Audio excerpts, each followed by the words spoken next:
Welcome to the Designing Hollywood podcast in association with the John Campea Show.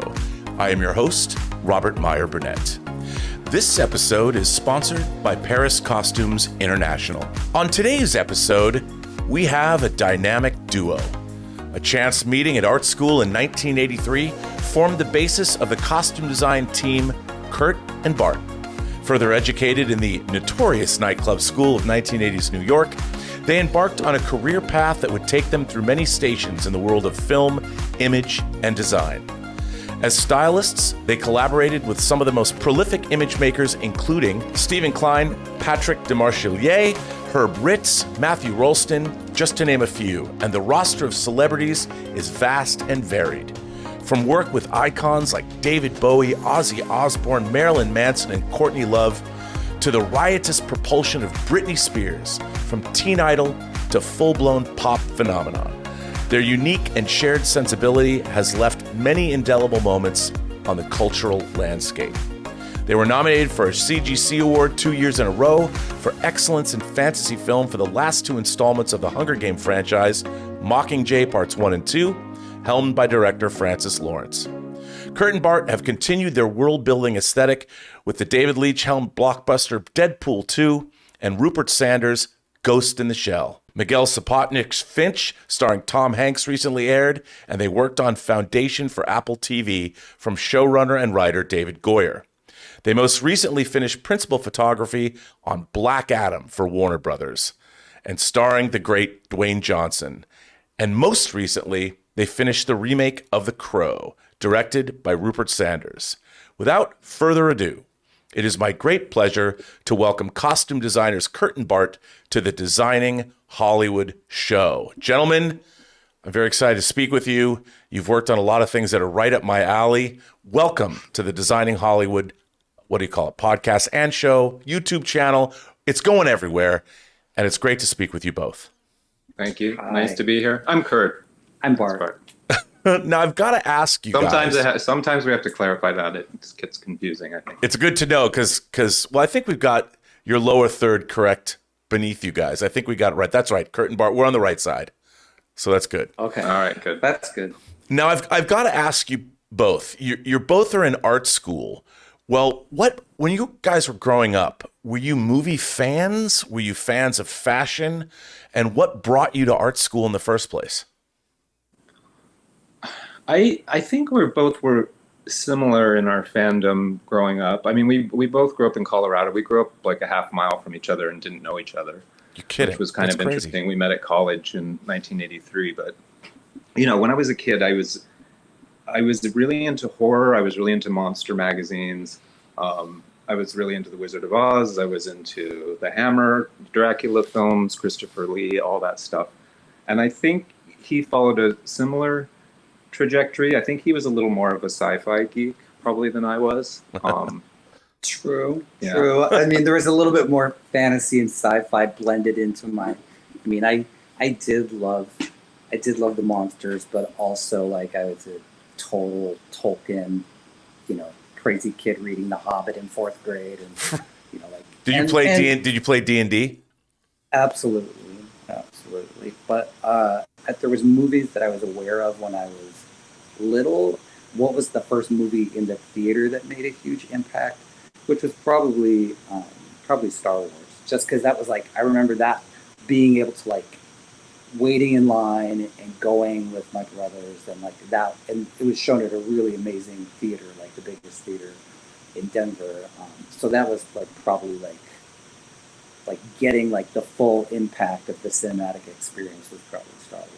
Fantasy filmmaking, it was sort of in the late 70s, early 80s. There was so much great stuff. Star Wars was 77, all the way up to things like The Road Warrior and Blade Runner and Tron in 82. So you guys were at the perfect age to experience all of this renaissance in fantasy filmmaking where fashion and design was such a huge part of it. I mean, Blade Runner being one of the most obvious examples. Was that something you guys gravitated toward? I mean, Blade Runner, like you said, I feel like Blade Runner was kind of the first one aesthetically that to me like really resonated in a really stylistic kind of way. I hate saying this, but I feel like I was the only 12-year-old that didn't love Star Wars. And again, it was probably, I mean, I didn't hate it, but it wasn't the same thing to me as Alien or Jaws or those kind of, I appreciate it. But I feel like I was kind of the only 12-year-old not. That was a perfect time to grow up because the realism and the reliance on that kind of design work became more de rigueur in terms of Hollywood. Now, how did you guys, you both go to art school, you met in art school. How did you go? A lot of the costume designers that I've talked to had rigorous academic backgrounds. There was a lot of training, a lot of art history. People were learning how to dye and cut fabric, things like that. Was that an area of concentration for the two of you in school?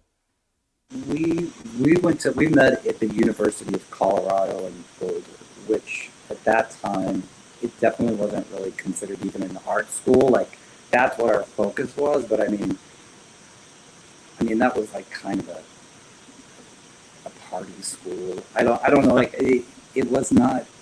I did not feel like I was getting the most of my educational opportunities by being at that school, and Kurt definitely. But it's a really interesting time, like 1983. It's like, MTV had just come out, all that stuff was kind of really bubbling. And to just left high school and be on your own was really big. I think it was really big for both of us. So, finally being able to kind of let your freak flag fly a little bit more than you were in high school was really, really important. And going to college, we were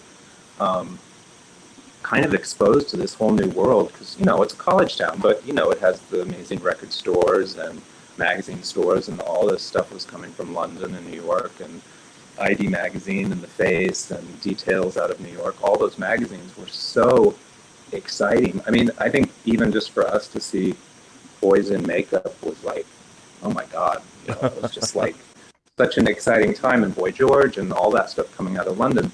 And, that it was heavily, heavily stylized, and the fashion was really, I think a lot of people forget how the 80s were so kind of fearless in a way. Yeah, they really were.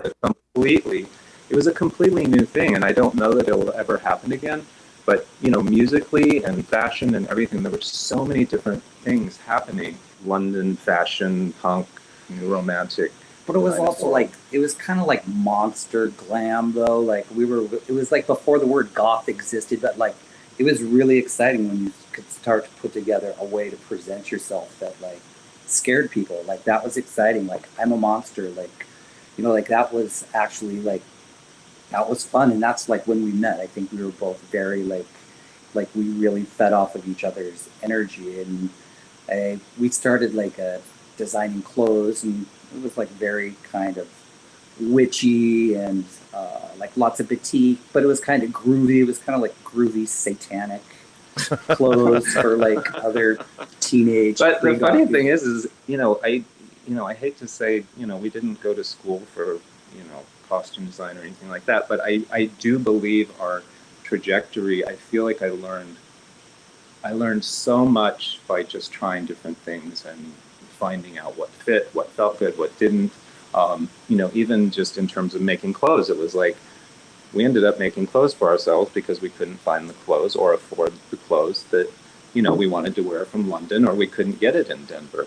So, we were taking thrift store stuff and reworking it, and we were also, like Bart said, doing this crazy batik. We would get like this $1 a yard muslin and sit up all night in the basement and, be melting wax and drawing all these crazy witchy symbols and stuff.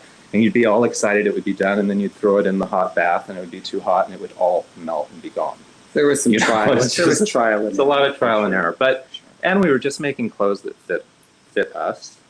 So when we started to sell in stores, it was a bit of a problem, when we only had our size per se. So a lot of trial and error.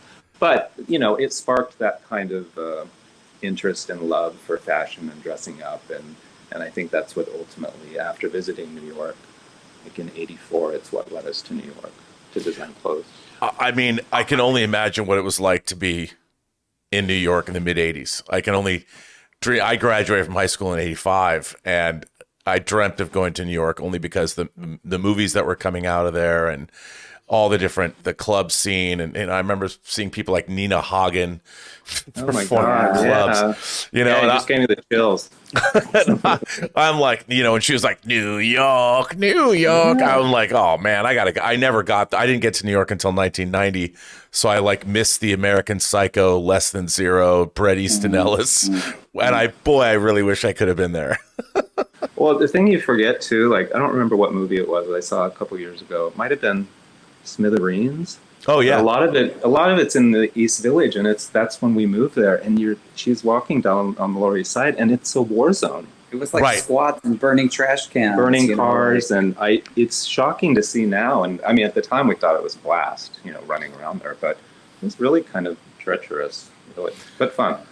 So when you got to New York, how did you make that transition from that scene into working with some of the biggest pop stars in the world? There was a company it was a really young company, and it was mostly animation, and their big claim to fame was that they did Pee-wee's Playhouse. It was called Broadcast Arts. So there was a sculptor, like back then you just did whatever kind of freelance gigs from come your way. And this sculptor that I was her studio assistant, she was going to work on some big Bud Bowl. Do you remember those like stop motion? Oh yeah. Yeah. At the Super Bowl. So she was like, yeah. I'm going to work on Bud Bowl. And she's like, I could bring you on as my assistant. I was like, okay, that's cool. And so we go to this company it was an amazing company because they didn't usually make payroll, but you kind of got a free education. And then, Sure. when you found out that you weren't getting paid, they would also be like, but there's a party tonight and we're going to roller skate on the 12th floor. And it was like, okay, cool. But it was a crazy loft down on Bleecker and Broadway, and you kind of they let everybody kind of try their hand at everything. So, going in, I went in as a runner, delivery guy. At the same time that Rob Zombie was a runner there too. Yeah, and I left there a director. So we left there kind of directing commercials and music videos. So it was to me, that was kind of school. That was my school during the day. And also it kind of introduced us to production and, commercials and all that kind of stuff. And then at night, we were going out every night of the week dressing up and being crazy. And that was school to me too, Well, I mean, you guys obviously you must have had a ton of fun in the 80s and 90s just working with all the people and then having the crazy life that you were having. But did you think about movies? Was it something Not for a long time. That we worked there till the early 90s, and then we kind of fizzled out of there and started doing art directing, and we were directing some music videos and stuff, and still doing costumes. Like we won an award for this Canon clown commercial we did, all these crazy clowns coming out of this camera. So we were still making costumes, we were still styling stuff. But we were also art direct, and we were just doing a lot of different things up until the mid-90s.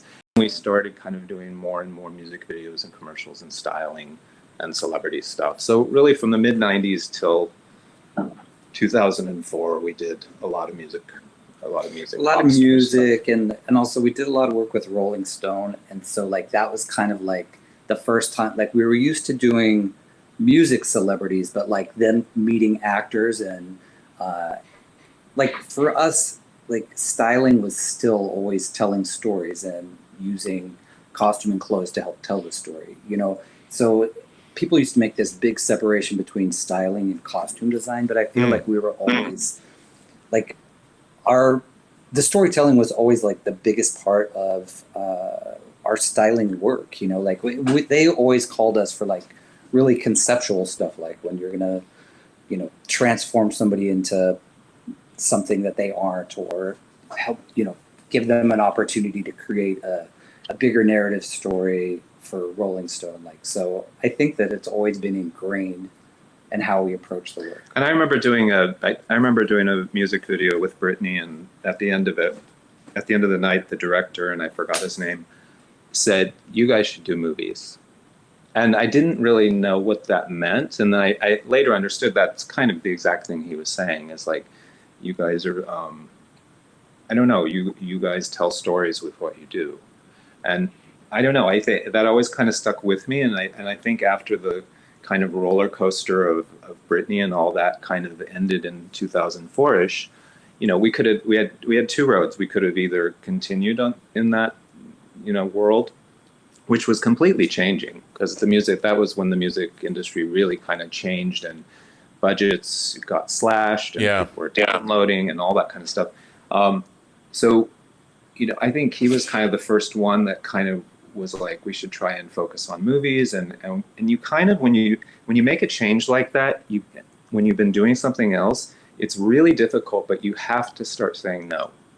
So you have to start saying no to that thing that you kind of don't want to keep doing to move forward, but it's hard to say no. You know, it's hard to say no to that stuff. But I remember having to say no, and we were trying to figure out a way how we could start doing movies. We tried to get an agent, I remember, in New York. No, I mean, our first movie, we did a little thing. Our first movie that we did, our first feature film was Short Bus, John Cameron Mitchell's Short Bus. And that kind of came about sideways. We'd been talking for a while about, like, we want to do a movie, we want to do a movie, we want to do a movie. And I feel like when he was looking for a costume designer, Ariane had done Hedwig. And Ariane, we were friends with Ariane, and we had tons of mutual friends, and she wasn't available to do Short Bus. And when they were looking, I think we just must have been saying, we want to do a movie so much that somebody remembered it. And we went and met John, and of course it was like, nice. A mind meld. And it was such a tiny film and so specific that I kind of, like, I thought every movie was going to be like that. They're not. They're not. I just love the fact that your first movie was a movie where people take their clothes off. You know. Well, yeah, no, there was always that joke about, oh, you were the costume designers. What did you do? Right. There's not much to do on that. But it was fun, and it was a lot of friends, and John remains a great friend, and it was a great experience. That movie got so well received in Cannes. There was like a 10-minute long standing ovation, and then they followed us all out, and then there was fireworks that were going off. I think it was for Romeo and Juliet. It was for a big budget movie. All these fireworks were going off, but we just took them on and said it was the no, they were for you. Make no mistake. Absolutely. They were for you. Well, what I find really interesting about your early film career is you really got to work Todd Solondz you work with. You worked Step Up 3D. Oh, I know. Which is a franchise picture that's still going. I mean, they're making another Step Up. John Chu. But that's John Chu. And John Chu did that. And it's incredible. Even a movie like this movie Stephanie Daly that you did before, that movie that had Constance Wu in it, and it had Tilda Swinton. Tilda in it. Yeah, it had Tilda in it. I mean, it was one of the most amazing people in the world. But so you had a really interesting. You kind of guys were doing all over the place, and then you wound up working with Park Chan-wook on Stoker, which is that film. If anyone hasn't seen it, first of all, it was written by Wentworth Miller, which that was odd in itself. But what an incredible looking movie that is, and how I'm a huge fan of Park Chan-wook's films. How did you find yourselves working on Stoker? We have to give the credit to kind of that era of our career to Therese Dupre, who was a production designer. She passed away. She was a very dear friend of ours, and an amazing designer. She did Black Swan too. But we became really, really close with her. I don't remember what the first movie we did with her was, but we ended up doing like Phoebe and Wonderland. We did 5 movies with her or something. But we were always very closely connected with what she was trying to get on, and she really helped us get on films. And I would have to say she's the one that got us on Stoker. But it was also just like her approach to work. Like, to me, it felt right. Like, we both have kind of I don't know what it is, but a weird work ethic where it's like hard to turn it off. And she goes so deep into research, which we also like. Research is like I love doing that, and she's a she was such a super visual person.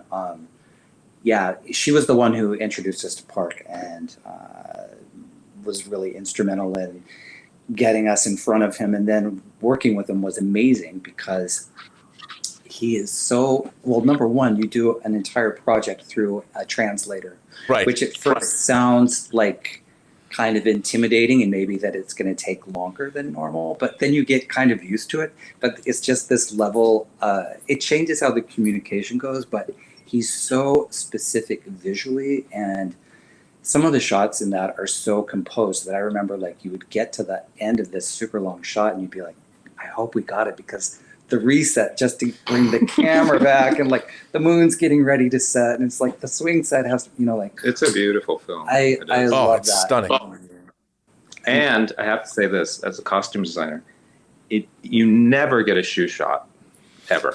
Like, and you can spend so much money on a shoe and you never even see it. And that was the first time we ever got a shoe shot, and I was so happy. Do you remember do you remember who made what designer made the shoe? Yeah, they were crocodile. They're Louboutin. Crocodile pumps. All When right. she makes that transformation to becoming the Predator. And that was the whole thing.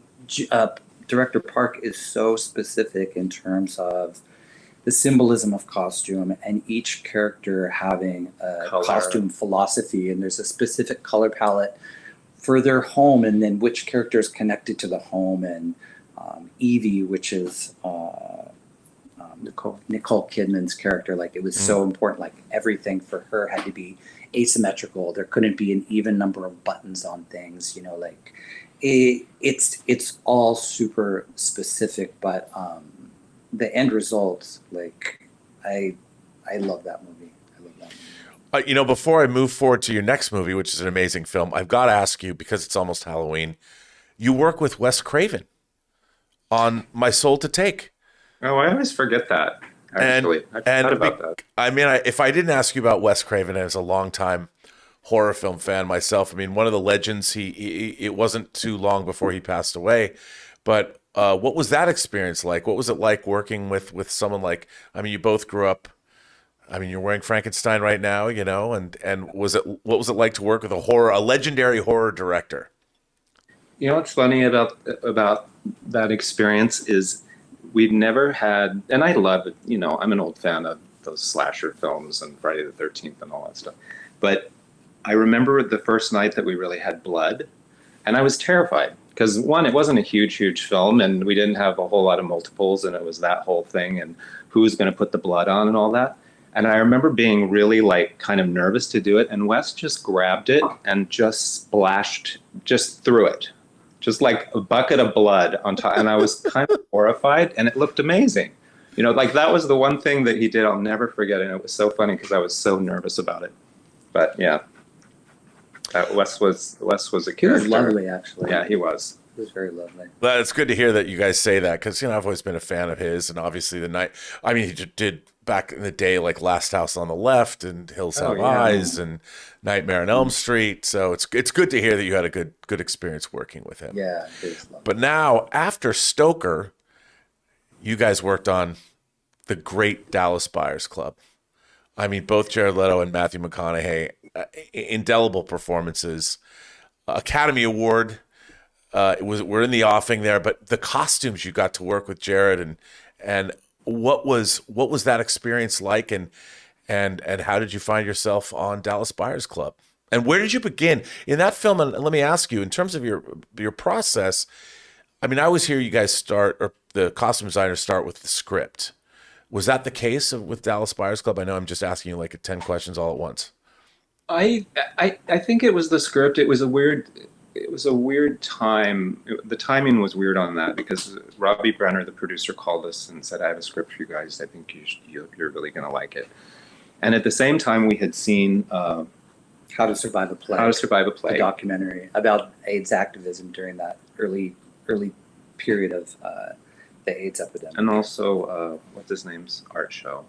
Yeah, and then there was also it's gonna come to me more.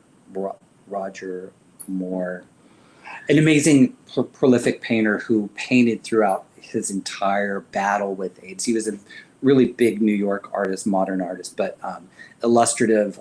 He really, in a very graphic way, illustrated his whole decline. But it was also about activism. And we'd seen that movie and seen that show both in the same week that Robbie Brenner called us with the script, and it just felt like, oh my gosh, we have to do this film. Like, it's just such an important story to get out, and there's a whole huge new generation of people who don't even understand the battle that people went through during that time. So it felt like a really important movie to do, and then also it being set in Texas, which in the scheme of things is relatively close to Colorado. Like, Right. Understanding, growing up in the Midwest, like, I felt like I knew these characters. Like, when reading them on the page, there was something visual that came to mind, and especially Jared Leto's character, Rayon. It's like, in my head, that like is a person who is somewhere on the spectrum of being a trans person.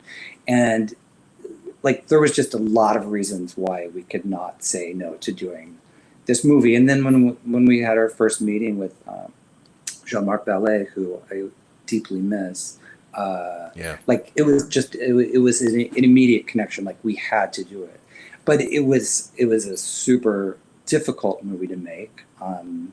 They had just come up with that camera, like, that you don't need lights to shoot with. Right. So Jean-Marc didn't like lights. It was just natural. So there was like zero time. Like, I'm used to having a little bit of time in the morning while they're setting up equipment. Oh, we got an hour of setup. There was no setup. Yeah, there was no setup. Hit the ground. Wow. And it was also a period piece, which, even though it was a small scale, like, for us, period is important. Like, we just couldn't, we couldn't just have people wearing contemporary clothes. And there wasn't a lot of money. We shot it fast. It was like 21 days we shot that movie. Wow, really? I didn't realize that. Yeah, It nuts. was fast. Well, let me ask you, like, Jared Leto's as known as an actor who sometimes can be very method. He's had a really fascinating career. I mean, he was in everything from Fight Club in the 90s with Fincher to American Psycho to Dallas Buyers Club. He was in a wonderful movie that not a lot of people have seen called Mr. Nobody. That's a terrific science fiction and fantasy film where he ages to an old man. And I've always been curious because he doesn't work a lot, but it seems like whenever he chooses to do a project, it's something that is relatively unforgettable. And when you're working with an actor like that, is that something you both embrace? And how do you develop a working relationship with an actor in terms of their... Jared was definitely all in. I mean, I think he came a little late to it, meaning I think it took him a minute to find Rayon, but he came in, and I remember we went over to his hotel and we had a bunch of stuff, and I don't think we knew who Rayon was. He absolutely didn't. And we just kind of played with some stuff. And I think, we showed him our references, and a lot of our references came from, people we know. It came from a lot of Nan Golden photographs. Oh, yeah. Nan photographed a lot of our friends who were trans in the 80s. And, and it's also a very weird, the 80s are a very weird time for all of that, because trans people then, it's not the same as it is now. It's a completely different world now. And so I think for us, we were trying to help Jared to understand at least what we knew from the people we knew. But I think we found a good place. There was directives in the script, and there were things that Jean-Marc were really important to Jean-Marc. He wanted Rayon to kind of be obsessed with T-Rex and, this kind of 70s glam thing. Yeah. And it's really interesting because the interesting thing, even about the clothes in it also, like approaching a character like Rayon, and this is only because I honestly remember, I got my clothes in thrift stores in the 80s too, was in the 80s, the thrift stores were full of clothes from the 70s. Like amazing clothes. Like you could go into a thrift store and there would be amazing platform shoes. Stuff from the 60s. Yeah, and even back to the 60s. It's interesting to watch thrift stores through the decades, because those, one decade will slowly fade out, and then, it's just interesting, and then it's gone. But so that's kind of how we approached Rayon. That Rayon was finding her clothes in thrift stores, and some of that stuff would be from the 70s. And she also still had an affinity for the 70s and kind of those glammy rock stars and, you know, the Warhol superstars and all that kind of stuff. And so that's kind of where Rayon came from design-wise for us, inspirationally. But to answer your question, yes, Jared is methody, and, you know, once he showed up and kind of understood who Rayon was for him, he kind of stayed there. Right. Okay. Yeah. For sure. For the whole time. I mean, it didn't help that the two lead actors like are not eating at all. You know, like helping them out of the trailer. You know, there were some days where it's like, can you guys split a Tic Tac and let's all have a laugh? Oh boy, yeah. Yeah, it was fast and furious. But the method thing is interesting because, you know, we did a movie called Out of the Furnace with Christian Bale, and Christian is one of the loveliest actors we've ever worked with.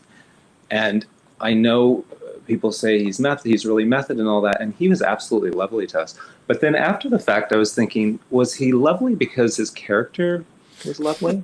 So I don't know. It's very weird. Like, I don't know. A lot of times you don't. It was an interesting thing to think about afterwards. Like, did I ever really meet Christian?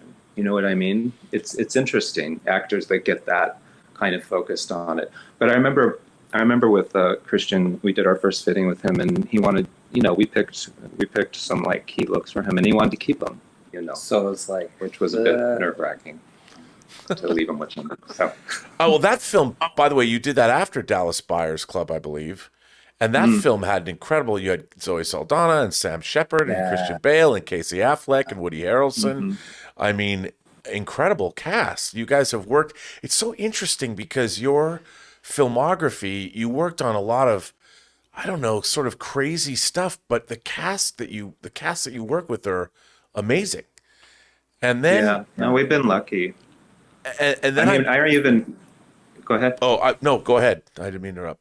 No, I was going to say, like, even those weird little movies, like you mentioned, like Stephanie Daly with Tilda Swinton was like, I mean, no money at all. Like a $2 million movie, crazy, shot upstate. But, you know, early on, that was one of our first, and Melissa Leo was in that too. I know. she was amazing in that. You know, but I remember, it's funny, I always tell the story because it kind of makes me laugh, but it was my first kind of real actory moment. And I remember Melissa Leo, we did a fitting with her, and it was all this weird kind of trashy, you know, thrift store stuff. She was this upstate mom. And she was like, what kind of underwear do you think she wears? Even though we will never see this woman's underwear. Sure. But we all agreed, you know, that she wears the kind of high granny panty thing, whatever. And she really needed to know, you know, like she really needed to know in order to figure this woman out. And I just found that fascinating. And I think that was kind of an early learning thing for us that, you know, you really do play a part in an actor finding a character. And I think that was really, really exciting for us. So, yeah, we've gotten to work with some really kind of amazing actors for sure. Well, you went from Out of the Furnace into franchise property. The split it, it's so important. It was split into two parts. The third, or as in the case of the movies, the third and fourth Hunger Games movies, Mockingjay Part 1 and Part 2. And that was a significant leap in terms of scope and scale from what you've done in the past. What was that like for you?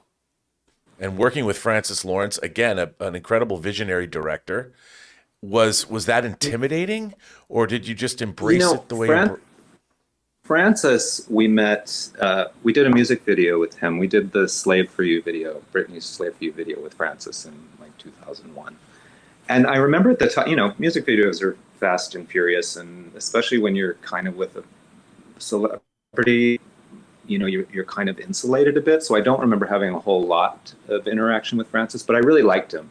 And I really loved his music video work. It was always I thought there was some darkness to all of it that I really kind of tuned into. And I think there still is a darkness to his work that I like. So it was kind of, again, coming full circle with him, you know, and he's now doing movies. And I don't remember how we got the interview with our agent or whatever. We interviewed with him, and it was nice. I felt like I knew him, you know. But it was funny because I think we were in the middle of like when you do these small indie movies, you spend a lot of time at thrift stores because you are in there like filling up shopping carts trying to, like, you know, find clothes, especially if it's like, if there's anything that's period, and you're like looking for 80s t-shirts or whatever. Sure. So I remember like we had just finished like some sort of crazy marathon, like the night that the like Value Village stayed open late, and we're there like to the very end with our carts, and then we got the call, and they're like, "How fast can you read this book?" And I'm like, I don't know. It looks like there's a lot of pages in there. It's like, I'll try to. And they're like, well, could you guys do a meeting tomorrow? And it was like, so we had to Sure. kind of scramble and put together visuals and all of that for him. But the meeting went really, really well. You know, I have to say, they were great films to do. I don't think either of us even could fathom what doing two films at the same time of that scale meant. It was just kind of like, okay. But I would think we both felt confident we could do it. And also, you know, I think what Trish, you know, we kind of come from the same school as Trish also. You know, she was kind of a rival stylist at the same time we were, because she was doing Christina. And, you know, it was like, I remember Trish's name then. So, you know, her trajectory is kind of the same into film. And I think, and same with Francis. And I think Francis understands that. And I think that's hopefully why Francis felt like he could trust us to helm that. But they were huge. I have to say, Lionsgate was amazing in making sure we were fully supported. And also, like by that point in the franchise, the characters were so established, and it was cool because we got to take them into completely new territory of District 13. Yeah.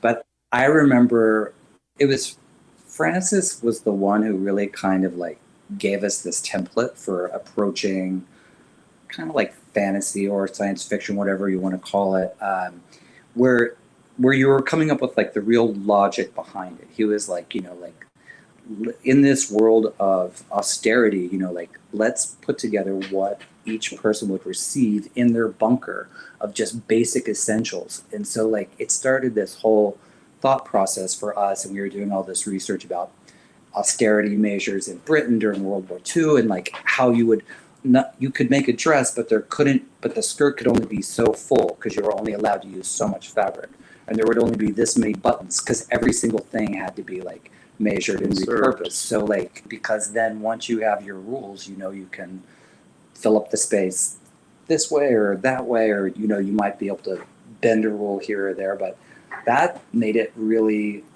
make sense and be fun. And also, like, I mean, we got to do just so much cool stuff for both those movies. But I remember we had the first day, our first day of Big Background, there was like 500 extras or something like that. I didn't even know what that meant. You know, to me, that was like the most insane thing I'd ever heard. But, you know, on those big movies, that's the great thing, is you actually have time and you get this cast and you actually do fittings with these people and you take pictures of them and you look at them all together and all of those things. And I remember, I'll never forget that day because, you know, once they went through hair and makeup and got dirtied down and they were all standing outside, and it was really amazing. Like, it was such a good feeling. And it was like, I finally understood. And you also realize 500 people is not as many people as you think it is. Also, right, sure. You know, which is also interesting. But I remember our supervisor at the end of those two films told us that we had done like 10,000 extras or something like that. That's just mind-boggling. That's insane. Well, after you worked on those, and now to the point of, you know, the interview, we finally arrive. I mean, obviously you did Ghost in the Shell and you did Deadpool and you did Finch, so you now have worked in science fiction and superheroic films. But now you get to, which is coming out this week, this interview will drop this week, a passion project of Dwayne Johnson's.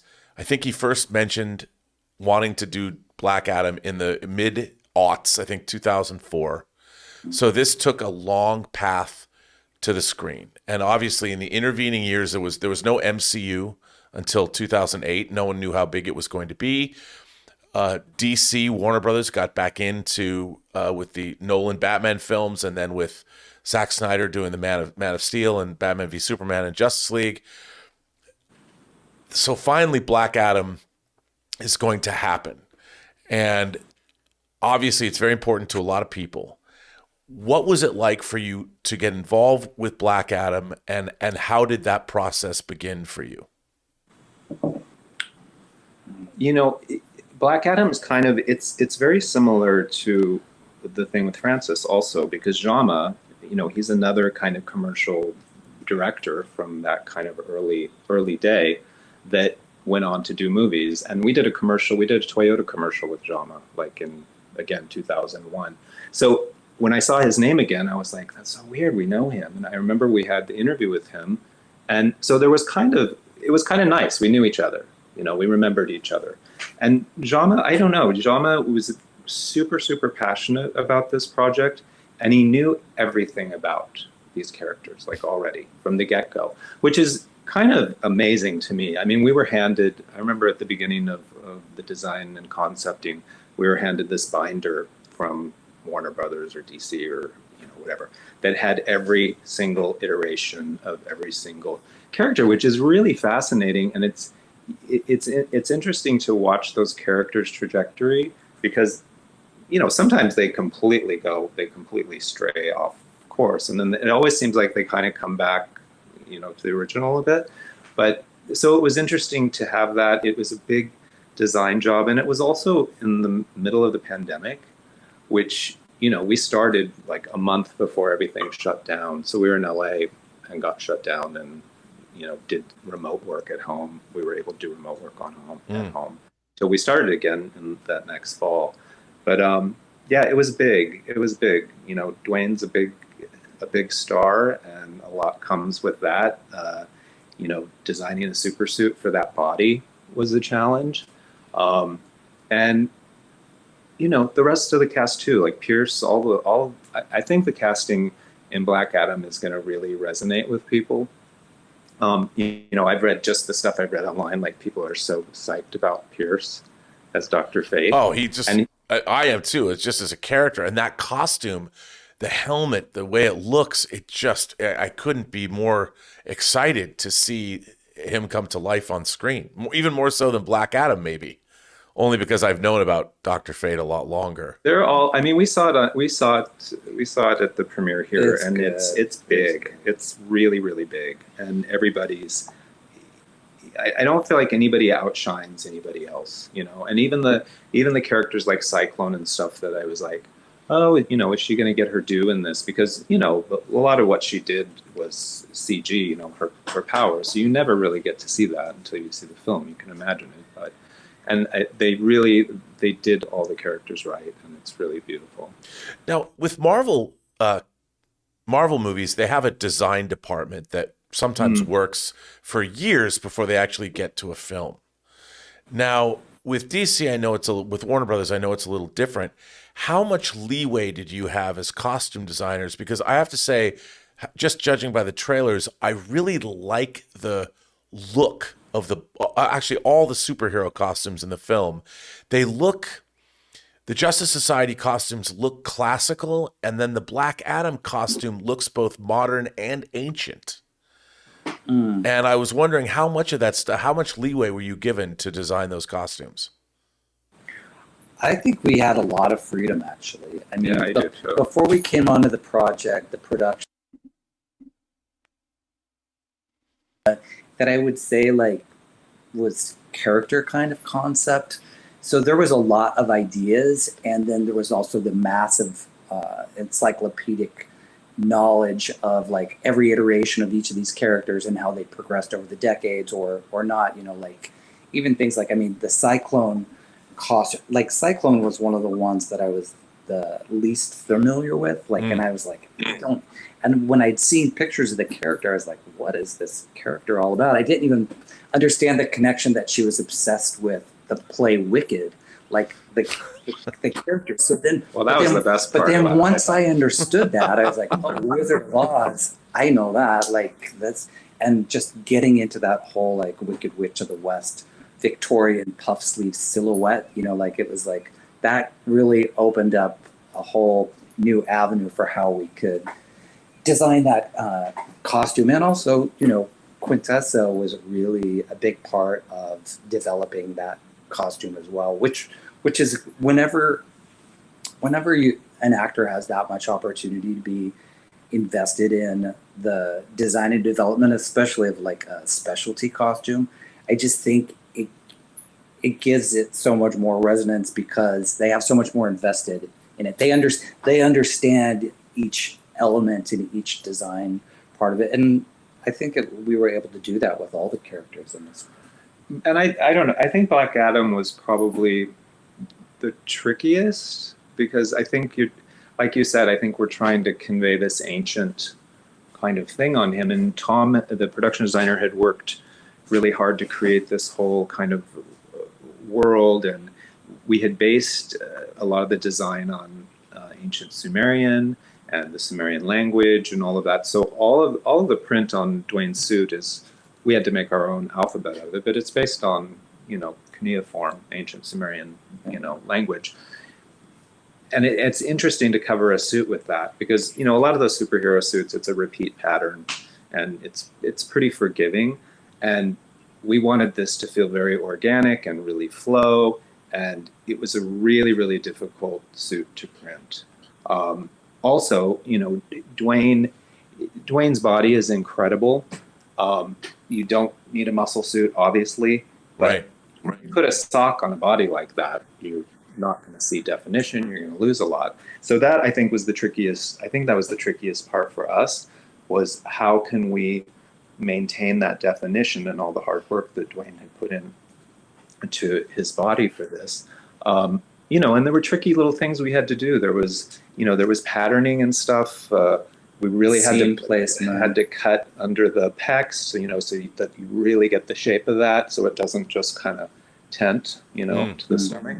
There was a lot of really tricky seaming in that, and we also did it with the print too. Like, a lot of the print, over these kind of areas that you want to emphasize would, the print would kind of splay.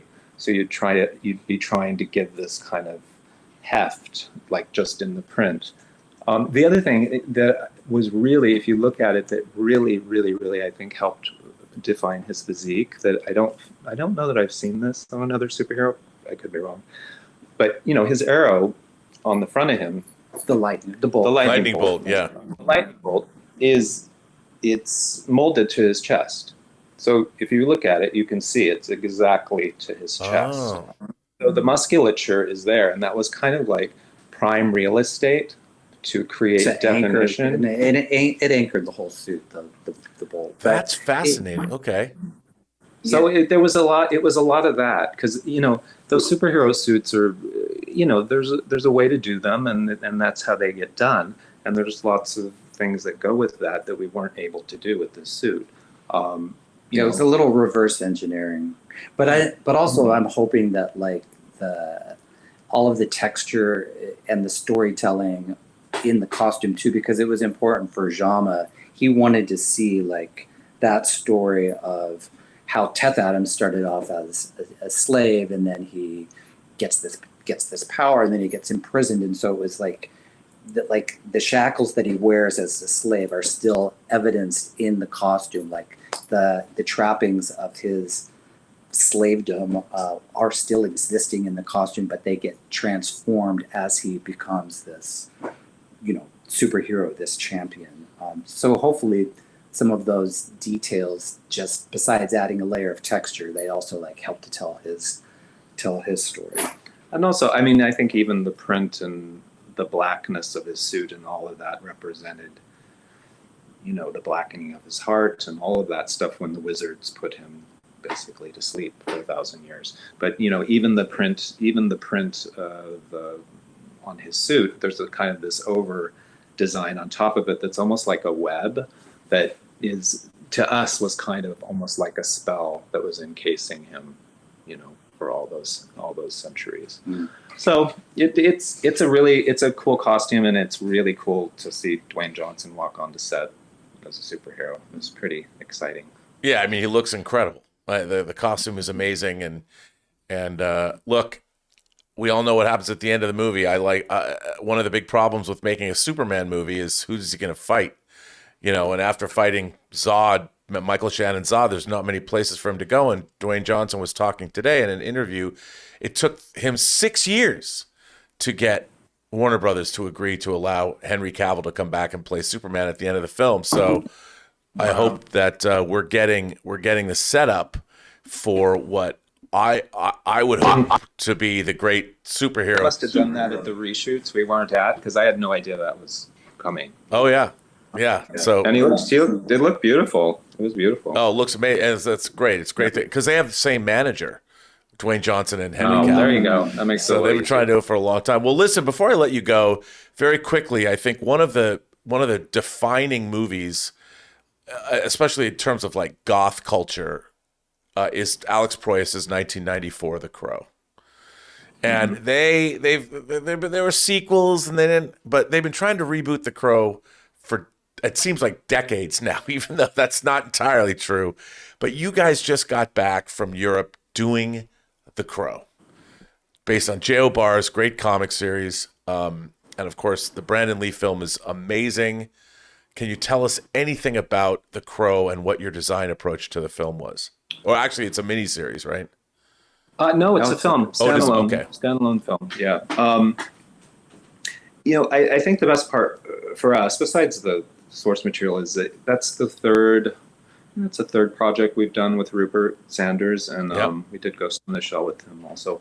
And Rupert is really, and I think this is because he came from commercials too, but he's really a visionary, and I think he really, he loves fashion, he loves design, he loves art. I think he's one of these people who's just like bursting with ideas, and it's really lovely to get to the point where you've done several films with a director, because by that point you kind of don't have that thing you have the first time you work with a director anymore, where you're feeling each other out and gaining trust and all that kind of stuff. So it's really nice that Rupert trusts us and I trust him, and it was a really, really, really great working experience. And as far as the film, I mean, The Crow it's really iconic, and you are thinking about the fans, and I think you also want it to kind of move forward from that. And I feel like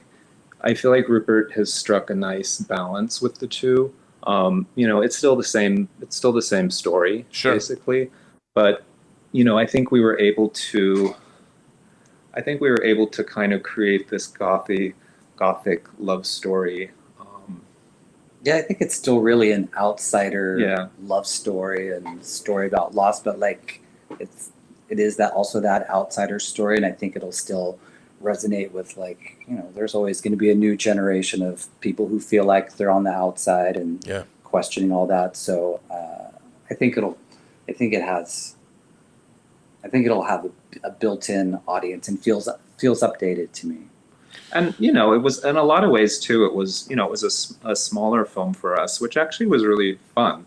Mm-hmm. It was fun to have it was fun to kind of embrace the money they had to do the film, and I never felt like we didn't have what we needed to accomplish what we needed.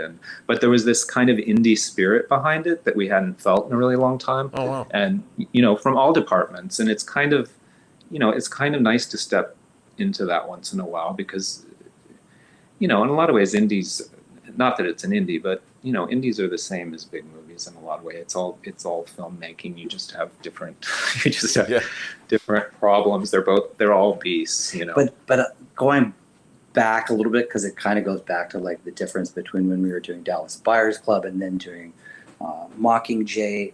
Like, working in film is, like, by its nature, it's collaborative. Like, there's just no way like one person can do everything. So I feel like we've made movies all over the world, but it never ceases to amaze me, like, the amount of talented people. Like, when you show up in a country and you're like, oh, I don't know how things are going to be here, or like everything's done differently. But like, we had an amazing Czech crew on The Crow, and we shot that in the Czech Republic. But it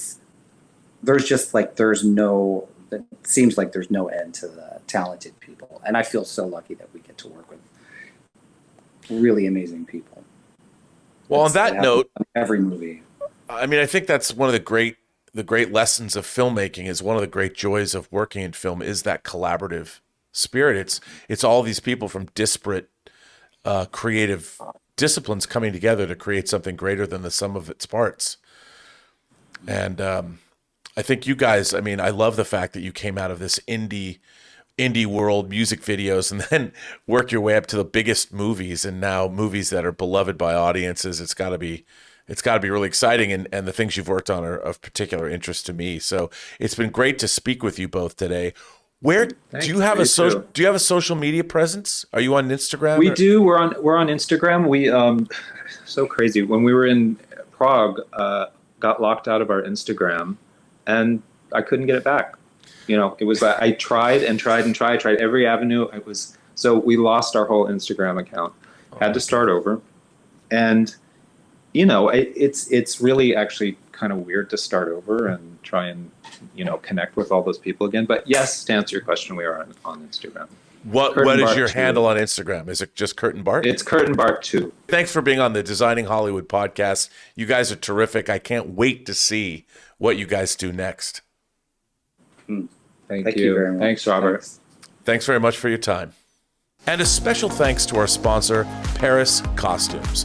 Paris Costumes has been a part of the history of the European theater, film, and television industry since 1856 and has become 21st century tailors. A special thank you to founder and executive producer Martika Barra, co-founder, costume designer, the legendary Marilyn Vance, and of course, John Campea from The John Campea Show. Thank you to all of our viewers for tuning in, and be sure to subscribe to our YouTube channel. Tune into the audio version wherever you listen to podcasts. I am, of course, your host, Robert Meyer Burnett, and you can find me on Instagram at rmburnett, or find me on Twitter at BurnettRM, or on YouTube at PostGeek Singularity. Thanks very much. Like, subscribe, and give us your comments. What would you like to see on the channel? Right down below. Thanks very much for watching, and we'll see you on the next episode of Designing Hollywood.